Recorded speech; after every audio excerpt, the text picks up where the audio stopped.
ముందుకి వెనక్కి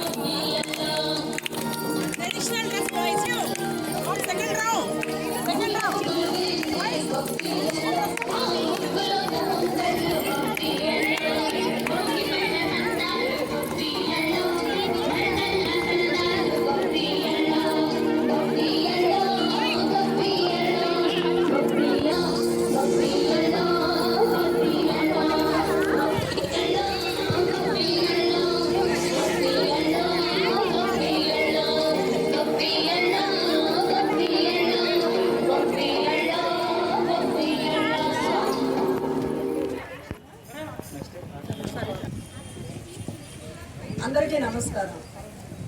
భోగి పండుగ అంటే భోగము. భోగం అనేది ఎవరికి?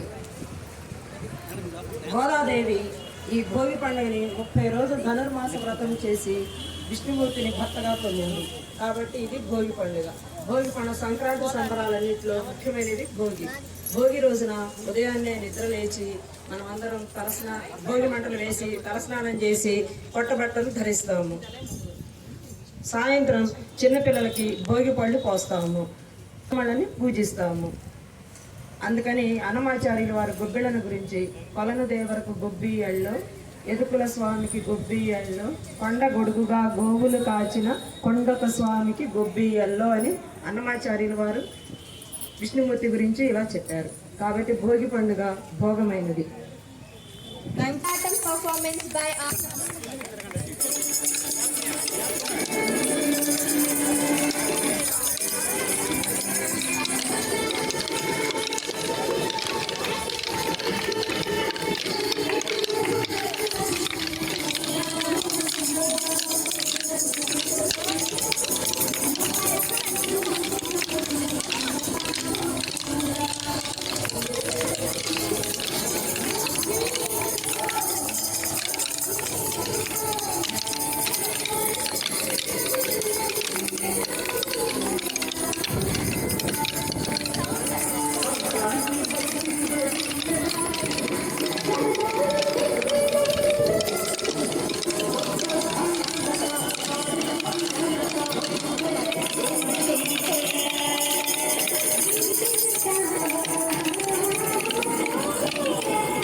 బడికి వెళ్ళి చదువుకో, బాగుపడతావు.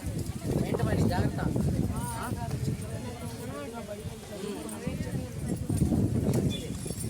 తర్వాత అయ్యగారు ఊళ్ళో నీళ్ళ సమస్య ఎక్కువగా ఉంది అయ్యగారు. ఈ సమస్యను మీరు ఎలా పరిష్కరించాలి అయ్యగారు? పై అధికారితో చెప్పి ఆ పని చూస్తా. ఏం సుబ్బయ్య చెప్పు, పై అధికారికి చెప్పి ఆ సమస్యను చూడు. సరే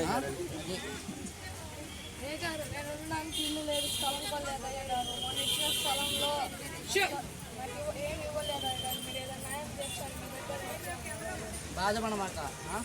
పై అధికారితో చెప్పి ఆ సంగతి తొందరగా చూస్తా. ఏంటి? సరేనా? అయ్యగారు మన ఊర్లో ఎవరు దేవుని విగ్రహాలు కావాలని పడగొడుతున్నారు అయ్యగారు. వాళ్ళు ఎవరో తెలుసుకొని మీరే వాళ్ళకి బుద్ధి చెప్పాలి అయ్యగారు. ఈ మన ఊరి సంగతి కాబట్టి మనంతా కలిసి ఆలోచించాలి. వాళ్ళెవరో అతి త్వరలో పట్టుకొని శిక్షించాలి. సరే అయ్యగారు, సెలవు అయ్యగారు. సెలవు.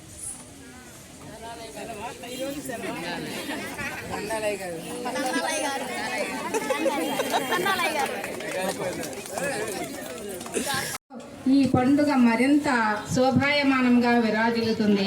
రకరకాల పిండి వంటలతో ఈ పండుగ అందరూ కలిసి భోజనాలు చేయడం ఎంతో ఆనందదాన్నిస్తుంది. అందరూ సుఖ సంతోషాలతో వర్ధిల్లాలని కోరుకుంటున్నాను. To see once again Kolatam dance. And first, market the festival dedicated to cattle that help people in agriculture activities. The day also signifies the lifting of Govardhan Hill by Lord Krishna to protect the people of Gokulam. దీనిని పాడి పశువుల పండుగ కూడా పిలవవచ్చు. రైతులు తమ పాడి పశువులను శుభ్రంగా కడిగి కుంకుమ బట్లతో మెడలో పూలదండలతో అలంకరించి దగ్గరలో ఉన్న ఆలయాల వద్ద ప్రదక్షిణ నిర్వహిస్తారు. రైతులు ఇంట్లో వండిన పొలగాన్ని పంటలపై చల్లి తమ పంటలపై ఉన్న పీడలు అరిష్టాలు తొలగినట్లుగా భావిస్తారు. తరువాత రకరకాల పిండి వంటలతో ఇంటిల్లపాది ఆనందంగా భోజనాలు చేయడం ఈ పండుగ విశేషత. ఇప్పుడు పబ్లిక్ స్కూల్ ఉపాధ్యాయులు అందరూ కూడా కోలాటం నిర్వహిస్తారు.